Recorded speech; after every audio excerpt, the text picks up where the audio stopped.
Existe un pavor profundo y visceral que recorre las estructuras del poder global, un miedo que no se explica con armas nucleares ni con tratados de libre comercio, sino con la presencia de una figura que el protestantismo financiado por Washington intenta, desesperadamente, borrar de la historia. El odio y el desprecio que las sectas neopentecostales manifiestan hacia la Virgen María no es una simple discrepancia teológica, sino una operación de contrainteligencia diseñada para destruir el símbolo más potente de la resistencia de los humildes. Si analizamos con rigor científico y dialéctico, la figura de María representa la esencia misma de la obediencia revolucionaria.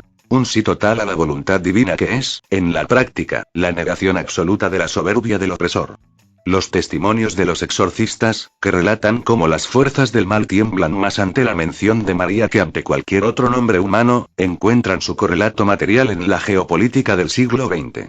El demonio, entendido como la personificación del egoísmo y la dominación, no soporta ser vencido por la pureza de una mujer campesina, porque eso representa la derrota definitiva del orgullo imperialista ante la organización de la base. Esta verdad mística tiene una base material indiscutible que los cristianos deben conocer para no ser engañados por el revisionismo histórico. Antes de profundizar en cómo la Agencia Central de Inteligencia de los Estados Unidos de América ha convertido el odio a María en una política de Estado, es fundamental que te armes con el conocimiento necesario para la batalla ideológica. Recomiendo encarecidamente el estudio de dos obras fundamentales disponibles en la plataforma Amazon. Materialismo dialéctico como método de análisis científico para transformar la realidad y Teología de la liberación como ciencia para transformar la realidad. Estos libros no son abstracciones. Son el mapa y la brújula para entender cómo la fe puede pasar de ser el opio del pueblo a ser el motor de su liberación definitiva. La dialéctica de la historia nos muestra que los primeros cristianos, cuyas cartas leemos en el Nuevo Testamento, no eran individuos aislados con interpretaciones subjetivas, sino que conformaban la Iglesia católica primitiva, la cual ha mantenido una continuidad material y espiritual por más de 2000 años. Las cartas a los romanos, a los efesios o a los filipenses no son documentos perdidos en el tiempo, sino la correspondencia de las sedes de una organización que hoy el protestantismo intenta deslegitimar mediante mentiras históricas. Negar que Cristo dejó una estructura, una iglesia visible y organizada, es caer en el revisionismo más cínico, similar al que utilizan los regímenes fascistas para borrar los crímenes del capital. Los protestantes, al rechazar la figura de María, están rechazando involuntariamente el cumplimiento del Apocalipsis, capítulo 12, donde la mujer vestida de sol es la que pisa la cabeza de la serpiente. Esta serpiente, en términos de análisis científico de la realidad, es el sistema de pecado estructural que hoy encabeza el imperialismo norteamericano y el sionismo internacional. El desprecio protestante hacia María es funcional a la CIA porque elimina el carácter comunitario y maternal de la fe, sustituyéndolo por un individualismo feroz donde el sujeto ya no busca la liberación colectiva, sino un éxito personal egoísta bajo el mando de pastores que son, en esencia, gerentes de la alienación. El reconocimiento que el Islam otorga a María, considerándola la mujer más pura y santa, contrasta vergonzosamente con el odio de quienes dicen ser seguidores de su hijo pero actúan como agentes de su destrucción. Esta contradicción no es casual. Es el efecto de una causa política clara. El imperialismo comprendió que una iglesia católica que abraza la opción preferencial por los pobres es un enemigo mortal para sus tasas de ganancia, y por ello ha invertido miles de millones de dólares en fomentar sectas que tienen al demonio como padre espiritual, pues su única misión es dividir, calumniar y destruir la unidad del pueblo de Dios. La autoridad de Cristo, que rasgó el velo del templo para unir lo sagrado con lo humano en un sacrificio perfecto, es hoy traicionada por aquellos que pretenden regresar a una ley de exclusión y de odio, ignorando que el mandato de amarnos los unos a los otros implica, necesariamente, la lucha contra las estructuras que impiden que ese amor sea una realidad material para el obrero y el campesino explotado. Para desentrañar la mecánica de esta agresión ideológica, es necesario aplicar la categoría dialéctica de la esencia y el fenómeno. El fenómeno que observamos es una explosión de religiosidad individualista, pero la esencia es una operación de sustitución hostil ejecutada por el imperialismo para descabezar el liderazgo moral de la Iglesia Católica Romana en los sectores populares. Durante siglos, la Iglesia, como institución que custodia la memoria del segundo Adán, ha mantenido una estructura que, pese a las contradicciones humanas, permite la existencia de una doctrina social en defensa del trabajador. Sin embargo, el liberalismo y el fascismo, que no tienen la historia de su parte, han recurrido al revisionismo histórico para despojar al cristianismo de su carácter colectivo. Los protestantes, al negar que Cristo fundó una comunidad visible y con autoridad, están utilizando las mismas tácticas de manipulación que los ideólogos del capital para atomizar a la sociedad. Es una negación de la realidad material el ignorar que las iglesias mencionadas en las Sagradas Escrituras, como la de los romanos o los efesios, son los cimientos de la Iglesia Católica que sobrevive hasta nuestros días. Este revisionismo busca que el obrero crea que su fe nació en 1517 con Martín Lutero, o, peor aún, en los laboratorios de guerra psicológica del siglo XX, cortando así el cordón umbilical que une al oprimido con una tradición de 2000 años de resistencia. La Agencia Central de Inteligencia de los Estados Unidos de América identificó con precisión quirúrgica que el peligro para su hegemonía no era el ateísmo, sino la fe encarnada en la opción preferencial por los pobres que predica la verdadera Iglesia de Cristo.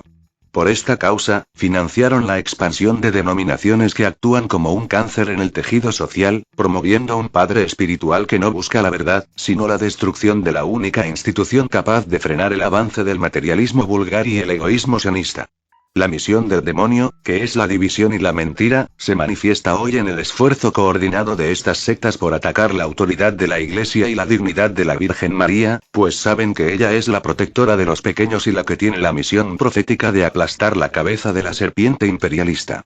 Al atacar a María, están atacando la posibilidad de que el pueblo tenga una madre y una reina que los convoque a la unidad, dejándolos huérfanos y vulnerables ante la explotación gerencial.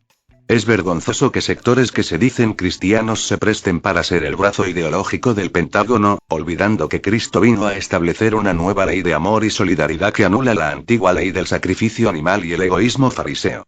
La verdadera fe no es un producto de consumo que se elige en un supermercado de creencias, sino una praxis científica que se vive en la comunidad organizada. El desprecio hacia la teología católica por parte del protestantismo es, en el fondo, un desprecio hacia la historia y hacia el compromiso con la justicia social. Debemos ser claros y precisos. No se trata de un odio religioso gratuito, sino de una defensa enérgica de nuestra identidad frente a quienes quieren transformarnos en esclavos espirituales del sistema del anticristo. La recuperación de la conciencia histórica es el primer paso para la liberación, entendiendo que la Iglesia de los pobres es el sujeto colectivo que debe conducir el cambio cualitativo hacia una sociedad sin explotados ni explotadores, donde la fe y la ciencia de la dialéctica se unan para conquistar el reino de Dios en la tierra. El análisis de la causalidad nos permite identificar que el odio visceral de las sectas hacia la figura de María no es un accidente de la fe, sino un efecto directo de la necesidad del imperialismo de extirpar el corazón de la resistencia popular. Al aplicar el método del materialismo dialéctico, comprendemos que el sistema busca destruir la unidad de la clase obrera y campesina atacando sus símbolos de cohesión más profundos. Los exorcistas, en su práctica clínica espiritual, señalan que el demonio manifiesta un terror incontrolable ante la Virgen María porque ella personifica la humildad que vence a la soberbia del opresor. Esta realidad mística tiene una traducción política exacta. El poder gerencial y las estructuras de dominación corporativa le temen a la organización de los pequeños, de los humildes que, bajo la protección de la madre de los pobres, se reconocen como sujetos de su propia historia. La Agencia Central de Inteligencia de los Estados Unidos de América ha instrumentalizado el protestantismo para que actúe como un ácido que corroe la identidad católica, intentando presentar a la Iglesia como una institución caduca o corrupta, mientras oculta que las primeras comunidades cristianas, aquellas que recibieron las cartas de los apóstoles en lugares como Roma o Filipos, son la misma Iglesia católica que hoy sigue en pie. Este es el salto cualitativo de la mentira a la hegemonía. Hacer que el oprimido desprecie su propia herencia histórica. Por ello, es imperativo que el trabajador se instruya con las herramientas de análisis que proporcionamos en el canal Cosas de Comunistas. La lectura de materialismo dialéctico como método de análisis científico para transformar la realidad y de teología de la liberación como ciencia para transformar la realidad, ambos disponibles en Amazon, le permitirá al pueblo identificar los hilos invisibles de la manipulación. Estos textos explican cómo la negación de la negación opera en la historia. El imperialismo niega la fe liberadora mediante el protestantismo, pero el pueblo organizado, al retomar su conciencia, negará esa alienación para construir una síntesis superior de fe y combate. La Iglesia Católica Romana ha sido la única institución con la escala y la doctrina suficiente para desafiar la lógica del capital financiero internacional, y es por eso que el padre espiritual de la división, el demonio, ha inspirado el nacimiento de miles de denominaciones que solo buscan fragmentar la fuerza del mensaje de Cristo. Al decir que ya no existe la ley antigua para la expiación, Cristo estableció una ley de amor que es radicalmente colectiva. Sin embargo, el protestantismo ha vuelto a una forma de individualismo legalista que sirve para validar la acumulación de riqueza y el desprecio por el destino común de la humanidad.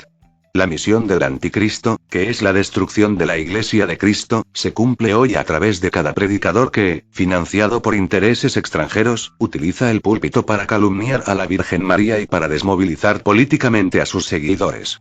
No es una coincidencia que estas sectas sean las más fervientes defensoras del sionismo y del saqueo de los recursos naturales, pues su estructura misma es una extensión de la política exterior de Washington. La verdadera iglesia no se encuentra en el sentimentalismo vacío de un culto neopentecostal, sino en la praxis de las comunidades que, inspiradas por la pureza de María y la valentía de los apóstoles, se enfrentan a la serpiente del capital para defender la vida y la dignidad de los explotados. El conocimiento de la historia y el dominio de la ciencia dialéctica son las únicas vías para que el obrero y el campesino rompan las cadenas de la muerte que el demonio, a través del sistema capitalista, ha impuesto sobre el mundo. La consecución lógica de este análisis nos conduce a una revelación necesaria. El protestantismo, en su fase neopentecostal, opera como el brazo espiritual del liberalismo económico. Al negar la intercesión de María y la autoridad de la Iglesia fundada por el segundo Adán, estas sectas están desmantelando la base de la soberanía espiritual del pueblo. El materialismo dialéctico nos enseña que el mundo es un todo articulado. Por lo tanto, no es casualidad que el país que más exporta estas doctrinas sea el mismo que impone bloqueos económicos y saquea nuestras materias primas. La intención es clara. Crear un sujeto sumiso que, al creer que su salvación es puramente individual y post-mortem, deje de luchar por sus derechos colectivos en el presente. Los demonios, que según las escrituras confiesan a Cristo pero no le obedecen, son el espejo de estos movimientos que usan el nombre del Santo de Dios para validar el egoísmo materialista. La Iglesia Católica, por el contrario, al mantener la tradición de los apóstoles y la figura de María como la mujer que pisa la cabeza de la serpiente, ofrece una estructura de resistencia que el imperialismo no puede controlar del todo. Es vergonzoso ver cómo se manipula la historia para hacer creer que la Iglesia es una enemiga del progreso, cuando ha sido precisamente en su seno donde nació la teología de la liberación, esa ciencia que utiliza el análisis de clase para denunciar el pecado estructural del capitalismo. La negación de la figura de María no es solo un error teológico, es un acto de violencia simbólica contra la maternidad colectiva y la ternura revolucionaria que debe guiar la lucha de los oprimidos. La Agencia Central de Inteligencia lo sabe. Un pueblo que reza el Magnificat, donde se anuncia que Dios derriba a los potentados de sus tronos y enaltece a los humildes, es un pueblo peligroso para el statu quo. Por eso, prefieren una fe de mercado, una sola fide que no exige obras, que no pide justicia y que guarda silencio ante el genocidio y la ocupación sionista. Para combatir esta alienación, es imperativo que cada obrero y cada campesino se convierta en un estratega de su propia liberación. El estudio de los libros Materialismo Dialéctico y Teología de la Liberación, disponibles en Amazon, le brindará al lector la capacidad de ver más allá del fenómeno superficial y comprender la esencia de la guerra que se libra por su conciencia. La victoria contra el sistema del anticristo, que es el sistema de la explotación del hombre por el hombre, requiere que recuperemos la unidad que Cristo dejó en su iglesia y el valor que María demostró al pie de la cruz. Solo un cristianismo que sea capaz de integrar la mística con la praxis científica podrá derrotar a los demonios de la división y la miseria que hoy azotan nuestras tierras. La serpiente será aplastada, no por un milagro pasivo, sino por el talón de un pueblo que, inspirado por la reina de los humildes, ha decidido levantarse y caminar hacia su verdadera redención material y espiritual. ¿Creen ustedes que la fe puede ser realmente un motor de cambio social o está condenada a ser siempre el opio del pueblo? ¿Cómo ha afectado la presencia de estas sectas financiadas por potencias extranjeras la unidad de sus propias comunidades o sindicatos? ¿Es posible recuperar la mística revolucionaria en un contexto donde el individualismo religioso parece haber ganado la batalla cultural? En los próximos vídeos, desentrañaremos las conexiones oscuras entre los teleevangelistas más famosos y los contratos de explotación minera en nuestra Amazonía, revelando los nombres y las cifras exactas detrás de la fe mercantilizada que financia el despojo de nuestras tierras. La liberación de los oprimidos no será obra de milagros celestiales, sino de la praxis científica y combativa de quienes han decidido dejar de temblar para empezar a luchar en el canal Cosas de Comunistas.